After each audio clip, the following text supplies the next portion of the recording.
Hello everyone, welcome to the channel. I am L to the W, and today we're going to be putting a trailer hitch on this 2019 Buick Envision.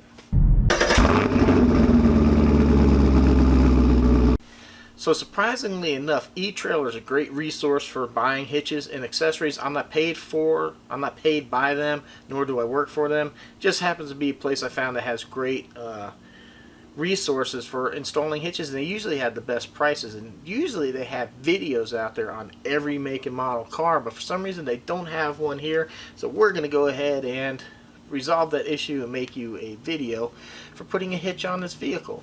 So if you're new here to the channel, I'm a disabled veteran. I vlog about cars, coffee, and life. I have a couple of Camaros right now, a 91 and a 2017. The 91 is a project that's under construction right now.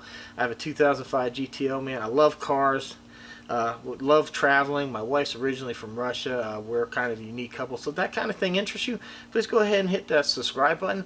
And at the very least, please go ahead and leave a thumbs up. It really helps recommend the video, and we can go ahead and help some people out that maybe want to put a hitch in here. And I try to do my tutorials in a way that people that aren't regular mechanics and do stuff a lot of the time can go ahead and do this, because it's really not a very hard process. So just some basic tools involved here. So according to the list, we need a ratchet, a 15mm socket. This is an 8-inch extension, a torque wrench, which we have, a T15 or a Torx. Some people mistakenly call that a star bit, but the correct name is Torx. A T15. Then they call for an 11/16 crow's foot, which I don't understand why you'd want a crow's foot. It's basically a crow's foot is this, the tip of a wrench with a thing for a socket.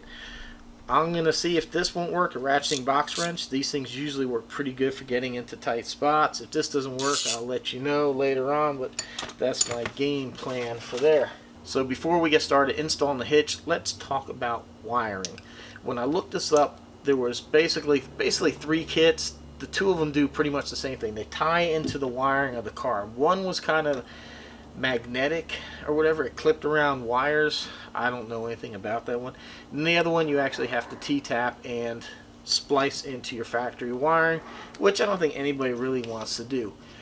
The third option, it does say vehicle with trailering package. Now, I don't have a trailering package. This car never came with a trailer hitch, but there is a plug underneath the car on the driver's side on the frame rail, and I'll show you where to look before we actually put the hitch in. It'll be the first thing after this. There's a black plug on the side of the frame, so before you go and order your wiring harness, go underneath the vehicle and see if you have that black frame or that black plug. It'll make your life easy, because then this plugs into that, and then this goes into your trailer, and then the only thing you have here is 2 relays that will plug into your fuse box that's actually back here. So let's go underneath and we'll show you what all is needed to install this. The first thing we're going to do before we go underneath is we're going to install these brackets that we're going to need to bolt the hitch up. It comes with 2 of these fish wires here, and basically they just thread. We're just going to go ahead and thread that on there.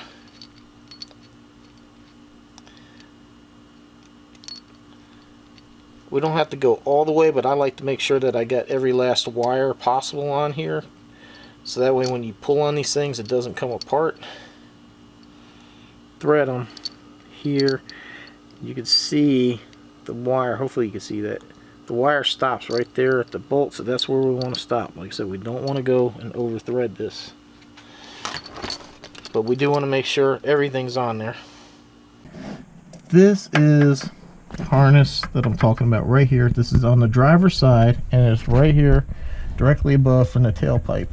So what we're going to do is pull this red thing forward, and then there should be something that we push to pull this thing out. Now that I have this piece out, I can show you better. This is the red thing that we slid back and took out, and then you push right here, this black thing, you'll actually hear it click. Then you pull it out, and this is just to keep dirt and stuff out of there. I don't think it serves much purpose but to keep that thing clean. But this is where the new harness will plug in. That's what it takes to get that out. If you're not going to be using that kind of thing, for whatever reason, don't take that plug out. So here we're going to take the two Torx 15s out of the fascia. There's two of these that need to be removed. One here, one here.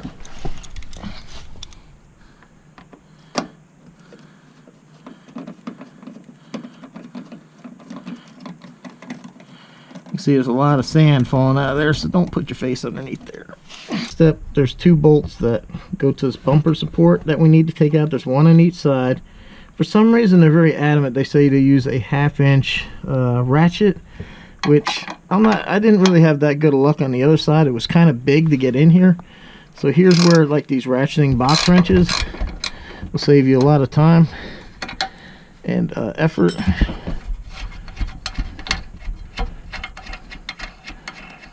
See, then we pretty much just thread it off by hand once we get that going. Too easy. Alright, now here comes the fun part. This is where we got to put this in. So we're going to be putting it into this big hole, and we're fishing the wire out the little hole. Now, according to the instructions, do not drop it down as of yet. We just want this wire. So what I did is I put a little bend right here in the wire. Hopefully you can see that, to help make it somewhat possible to fish that through.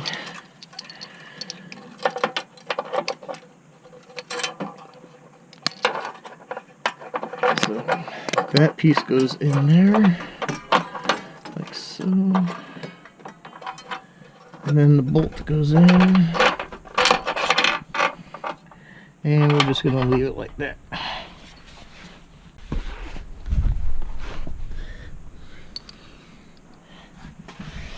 And we repeat this process for the other side.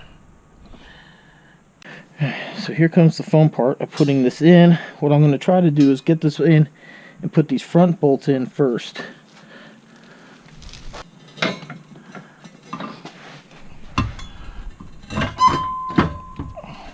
Okay. So I got this side hooked up.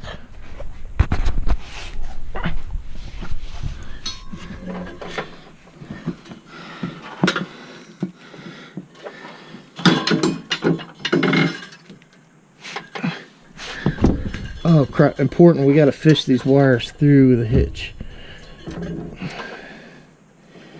We must do that. I didn't do that on the other side.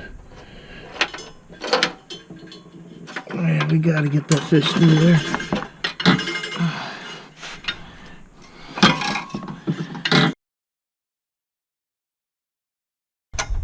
Right, so right now we just want to make them just snug. We don't want to tighten them up. Just want to be able to move this. So here's how this works now.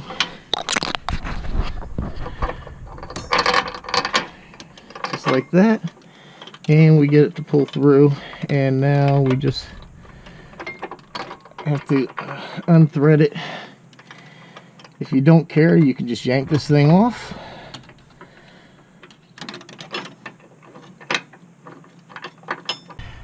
A very important per the instructions, there is some teeth here on this washer.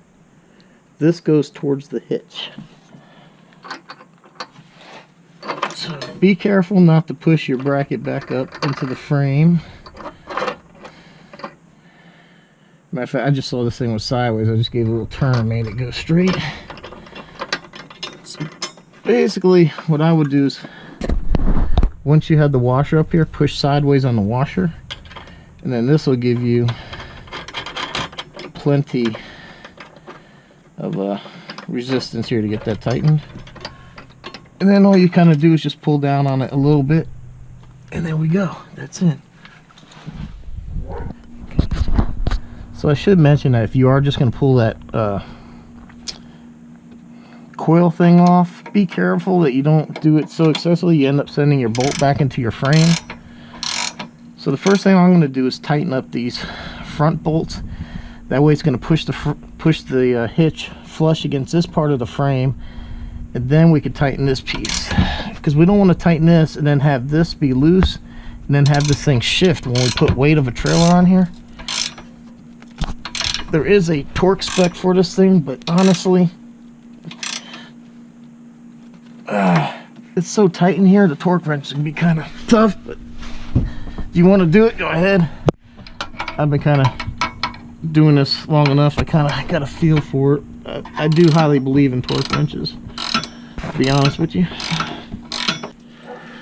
And right about now would be a good time to go ahead and install this, seeing I got my parts right here.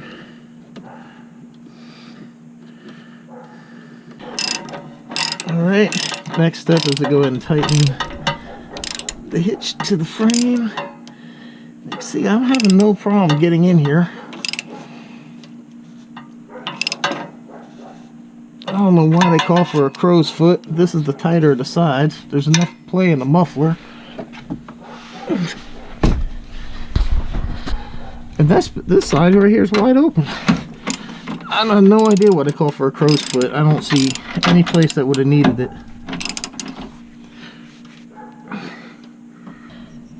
So here we go. We're plugging this in. I know it's a little bit dark, but not really a big deal. There we go.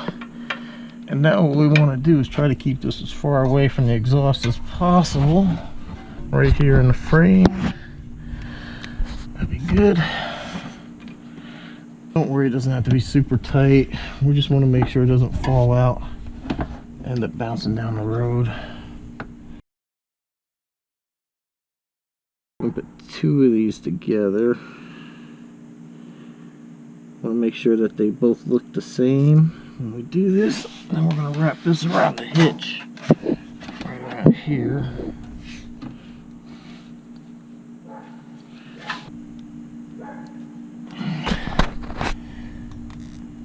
There we go.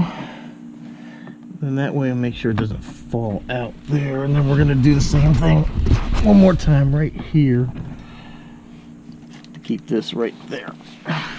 Come up and over.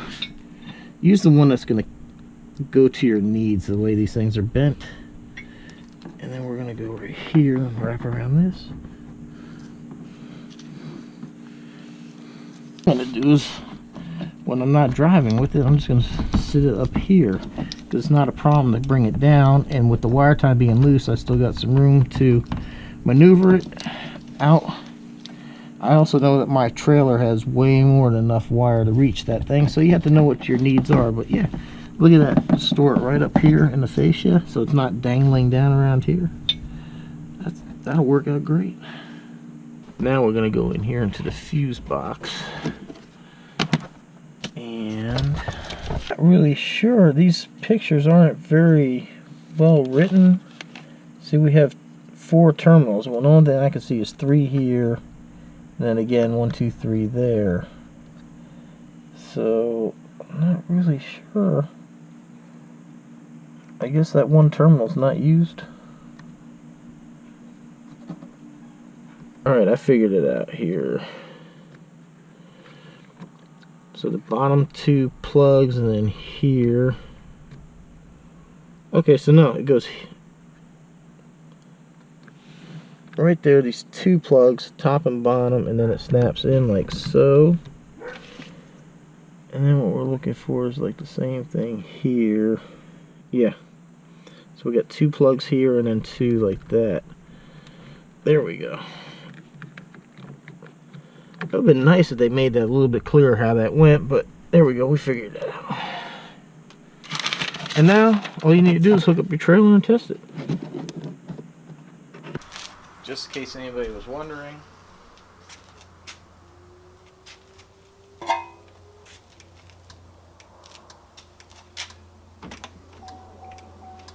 Still works. There you have it, looks pretty good. Barely noticeable. There you have it, not bad at all. 4 bolts, hitches up. Hopefully all the footage came out good. I haven't reviewed it yet. I have a GoPro mounted on my head to try to get you the best angles as possible. Sometimes it works pretty good, but it was banging around pretty good because I never even jacked up the vehicle. So you know, it's a job that pretty much anybody can do with some basic hand tools. If you don't have a lot of tools, Harbor Freight is a great place to get tools. They warranty them for life, and they don't cost a lot. And again, I don't work for or pay for by them, but it's just a great place to get tools. I go there all the time for stuff. So if you don't have the tools and you want to start learning and you want to start doing it, Harbor Freight's a good resource to do that. But yeah, not very hard at all. So hopefully you learn something from this and you feel like you can do the job yourself, and you'll get a hitch on your Buick Envision. Thanks for watching. Don't forget to leave a thumbs up, subscribe, and hopefully we'll see you on the next video.